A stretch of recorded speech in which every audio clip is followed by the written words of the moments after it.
Buenas tardes, estimados telespectadores que nos sintonizan en esta nueva edición de nuestro programa por vertvnoticias.com, su alternativa en la red, unas de Cabas y otras de Castro. Buenas tardes, Winston. Buenas tardes, Pedro. Hoy tenemos un programa muy interesante en donde vamos a examinar varios temas de interés nacional. Lo primero, la cumbre que ocupó ocupado pues, los últimos 15 días, por decirlo menos, como gran acontecimiento para América Latina. Pasó la cumbre y no ocurrió sino lo que se esperaba de la cumbre, el abrazo de los Estados Unidos de Norteamérica y de la República de Cuba. Eso era el objeto de la cumbre. La cumbre fue para reconciliar a la nación cubana con la nación norteamericana y zanjar una vieja deuda que se tenía en esta materia. Ahora, frente a esta situación en la cual Cuba regresa al seno del capitalismo, vimos una especie de ópera bufa en esa cumbre, protagonizada por Evo Morales, por Cristina Kirchner y por nuestro presidente Nicolás Maduro, con un anticapitalismo y un antinorteamericanismo que estaba totalmente desmentido por la presencia de Raúl Castro, que es la única nación verdaderamente de izquierda y comunista del continente. Es decir, Cuba se retira, da un paso atrás y se va de la mano con los Estados Unidos, tomando la vía del capitalismo, y vimos entonces ese espectáculo del antiimperialismo y del anticapitalismo por parte de algunos presidentes de América Latina. Con un importante desmentido al presidente Maduro, que lo hizo la presidenta Dilma Rousseff, cuando advirtió que no había ninguna amenaza por parte de los Estados Unidos y que estaba muy preocupada por la situación de derechos humanos en Venezuela. Ya lo habíamos visto con el caso de Uruguay. Pasó la cumbre, Winston, y la realidad es que América Latina dejó solo a Venezuela. Es decir, salvo estos casos, el caso de Argentina, pues que ya es un caso crónico en América Latina, Venezuela se quedó bastante sola en una prédica que es absolutamente insensata, puesto que lo que está en juego, ¿verdad?, con la cuestión Estados Unidos-Venezuela es el problema de los derechos humanos, el problema de los presos políticos, el narcotráfico y la corrupción. Y tú estuviste muy metido en este tema también, y Winston, igual que yo, y con el tema de las firmas. ¿Tú crees que esas firmas realmente, todo ese ejercicio, esos 15 días que se estuvo recogiendo firmas, qué validez tiene eso, Winston? Buenas tardes. Evidentemente hay un desasosiego en los venezolanos que firmaron para apoyar el decreto, la anulación del decreto emitido por el gobierno de los Estados Unidos. El venezolano se sintió engañado, se sintió burlado en su buena fe, dado que el señor presidente el día antes de viajar dijo que dejaba en depósito las firmas en manos del defensor del pueblo como una demostración de fe del venezolano. Además, indicó que la vía era la vía diplomática. Allí se vio una manipulación del venezolano o hacia el venezolano por parte del señor presidente, lo cual corrobora lo que hemos venido diciendo de que esta era una campaña para que el presidente y su gestión subiera algunos puntos de su popularidad. Yo me voy a atrever a leer un periódico que sale los días domingos, es el periódico La Razón, y ayer este periódico hace sucintamente una observación muy detallada de qué es lo que le ocurrió a la firma, y me voy a atrever a leerlo para que el venezolano de a pie vea con claridad qué fue lo que allí ocurrió, si me permiten. Dice así: La Razón, domingo 12 de abril de 2015.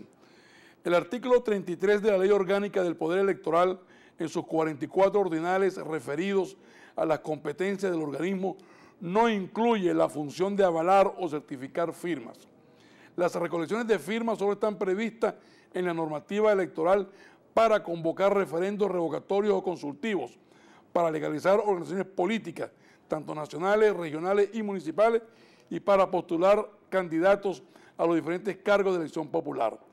Procesos que serán organizados, administrados, supervisados y vigilados en su totalidad por el CNE.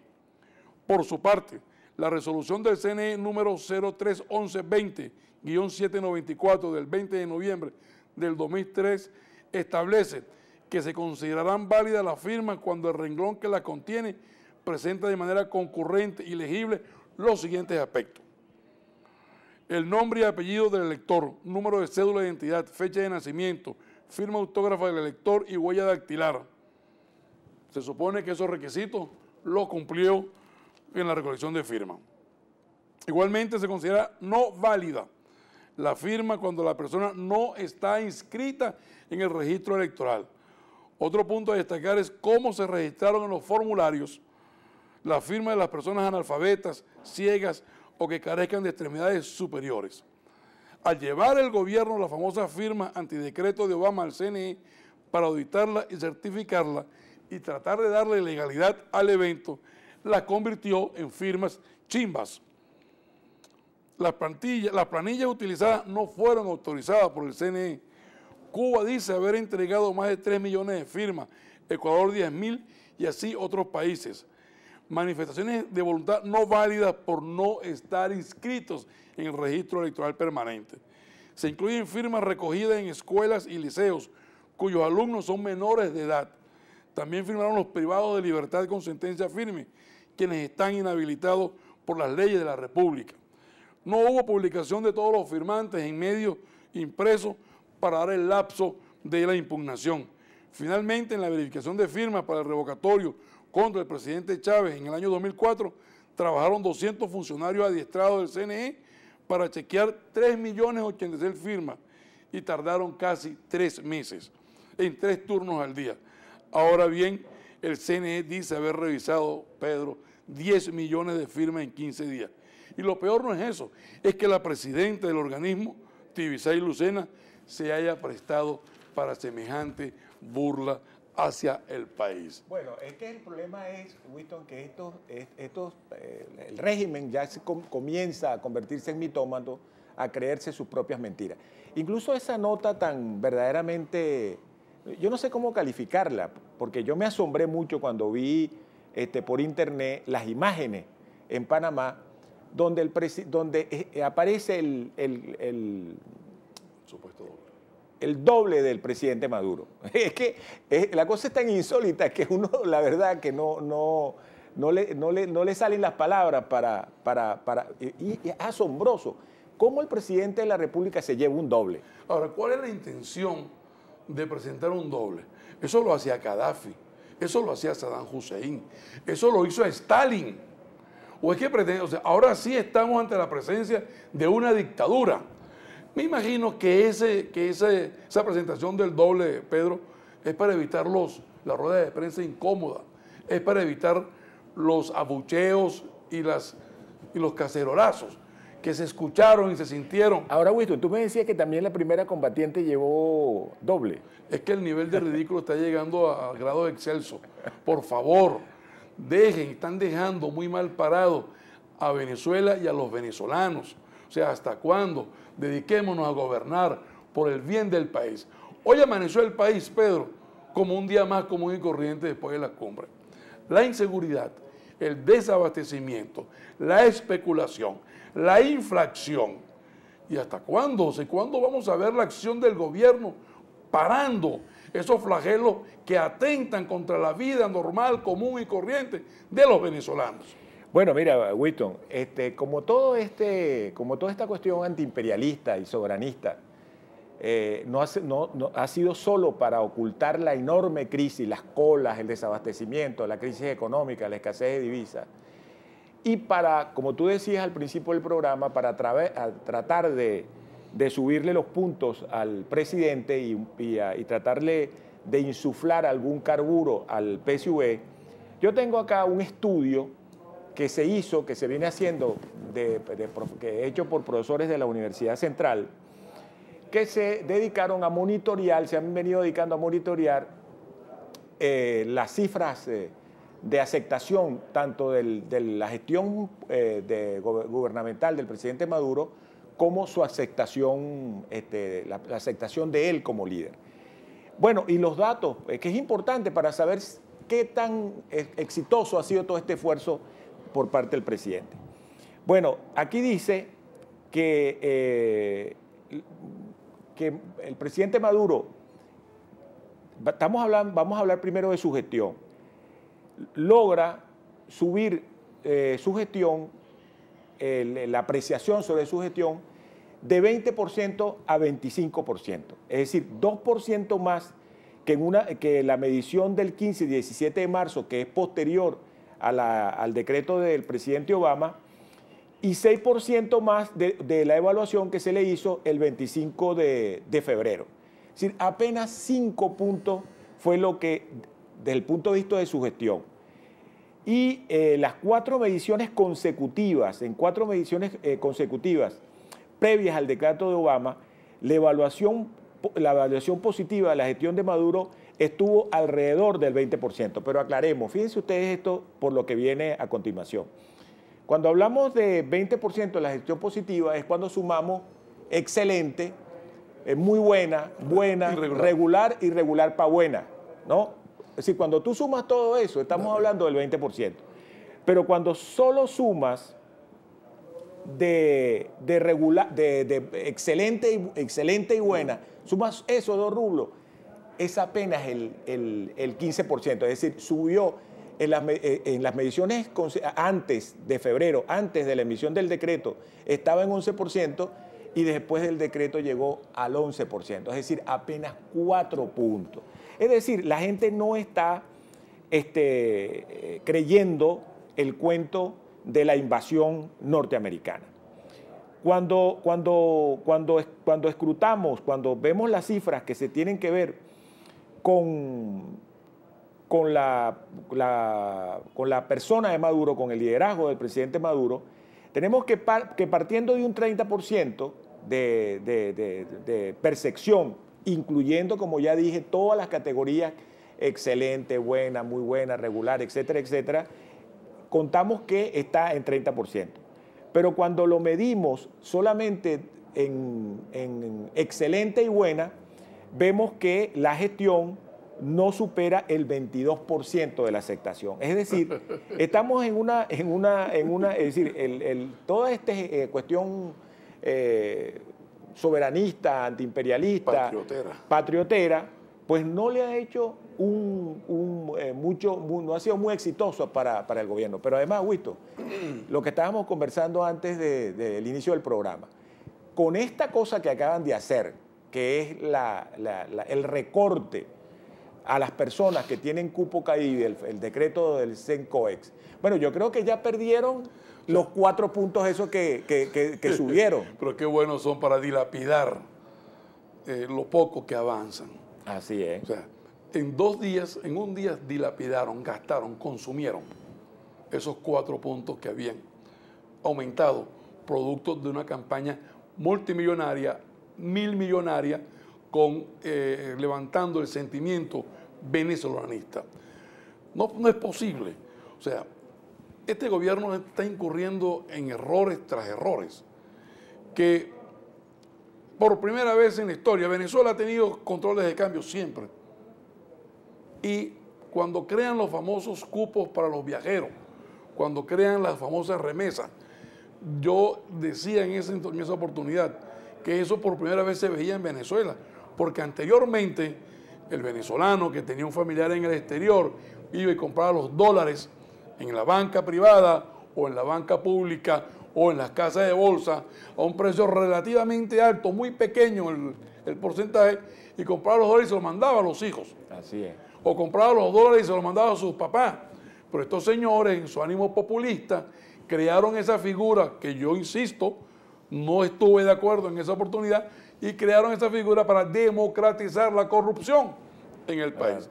Hoy la clase media se siente con derecho porque le han quitado su oportunidad de tener dólares baratos como a todo el mundo, porque ellos pueden ir y comprar, ese dinero era de ellos, no era de los venezolanos. Claro, es que han convertido el problema del cupo Cadivi y de tal en un delito, pero si eso es ley de la República, el control cambiario lo puso el gobierno. El valor del dólar lo pone el gobierno. Eso no lo inventaron los venezolanos. Así es. El raspacupismo es una actividad económica que es el resultado del control cambiario. ¿Y dónde se hace esa actividad? Bueno, la mayoría de la gente que va a raspar cupo lo va a hacer en Cuba, y Cuba es un gran beneficiario del raspacupismo. Pero fíjate tú que el venezolano sabe y se entera de la situación. Nosotros lo dijimos en el programa pasado, último pasado, que habían mandado a Panamá 1.500 venezolanos. Ajá, que se gastaron 600. $150.000 con dinero de todos los venezolanos, con dólares preferenciales. ¿Y quién responde por eso? Así es. Ahora, pero este decreto del CENCO es extremadamente grave, Wilton, porque va a dejar sin empleo a mucha gente. Es decir, la imposibilidad de que la gente vaya a visitar sus familiares, a que ayude, porque la gente, es decir, dejaron a los estudiantes sin divisa. Peor que eso, Pedro. Leonardo Padrón escribe ayer en El Nacional un artículo que le baja la autoestima, la moral a todos los venezolanos. Hay venezolanos en la indigencia, estudiantes venezolanos en la indigencia en el exterior, viviendo en refugio. Así es. Y la única posibilidad que tenía era que la gente le mandara, que sus familiares padres le mandaran algo. Ahora, además de eso, van a quitarle el cupo también a una cantidad de gente, porque obligan a 2 millones de tarjetavientes de bancos privados a migrar a la banca pública en 30 días. Wilton, ahí no va a ir más del 10% de los tarjetavientes. Otra tarjeta de racionamiento. Esa es otra tarjeta de racionamiento. Eso realmente es una cosa vergonzosa. ¿Cómo es posible que el gobierno esté haciendo esto para ahorrarse unos dólares, para sacarle unos dólares a los venezolanos del bolsillo? Además diciendo, como dice Elvia Moroso, que es para el desarrollo nacional y es para comprar alimentos. Oye, pero no hay que ser demasiado desvergonzado para decir una cosa como esa. Eso evidencia que la crisis, o sea, no reconocen la crisis, chicos. Ellos se están ahorrando 2.800 millones de dólares porque el país no le está entrando dólares. Es mentira que el país está produciendo dólares. Con este tipo de intención se están ahorrando 2.800 millones de dólares. No vengan mañana o pasado a decirle al país que van a empeñar, van a hipotecar el oro que está en los bancos de Inglaterra. No vengan mañana a decir que van a hipotecar, que van a vender las refinerías como Citgo. No vengan a decir mañana o pasado que van a hipotecar el oro que está enterrado en las Cristinas, en el suelo venezolano, para obtener los dólares para pagar la deuda externa y poder importar alimentos. Pero es esa la verdadera realidad. Lo están haciendo, Winston. Van a pirogar el oro por 1.500.000, 1.5 millardos. Vendieron la deuda, regalaron la deuda dominicana, es decir, casi por el 60% de su valor. Es decir, la vendieron en el 40% de su valor. Lo quieren hacer con Jamaica. Obligaron a Citgo a hacer una operación de financiamiento por 2.000 y pico de millones de dólares, que quién sabe si lo podremos pagar, y por supuesto ya la propiedad de Citgo hoy está comprometida. Lo que es peor. Entonces, Wisto, y además de eso, cuando tú sumas todo eso, resulta que lo que hay que pagar por servicio principal de la deuda de este año es alrededor de 10.000 millones de dólares. Y entonces, ¿de dónde lo van a sacar? O sea, es que van a poner a la gente a pasar hambre, como lo están haciendo, porque el tema del racionamiento, ese racionamiento electrónico con el último número de la cédula, es una violación del derecho de las personas, de los ciudadanos, a acceder a los alimentos. Porque si a mí me toca hoy. ¿Ah? Hay papel toalé en el abasto de la esquina. Ajá, me toca hoy. Ajá, pero y al que le toca mañana no consigue, o pasado no consigue. O harina pan o carne. Pedro, pero fíjate tú lo dramático de esto. No puede ser que sigan insistiendo con la guerra económica. Nosotros invitamos humildemente desde esta tribuna a que trabajen para sacar al país de la crisis. lo primero que hay que hacer es reconocer que hay una crisis y no sigamos por el camino que ya transitó Cuba. Lo dijo el presidente Raúl Castro ayer, antier. Cuba está saliendo de la situación, Venezuela está entrando. Por favor, señor presidente Maduro, dedíquese a gobernar para beneplácito de los venezolanos y no nos siga llevando al barranco que nos está metiendo, porque los venezolanos le estamos pidiendo a gritos, por favor, ¿hasta cuándo? Reconozcan la crisis. Bueno, Pedro, hasta aquí nuestro análisis en una de Cabas y otra de Castro.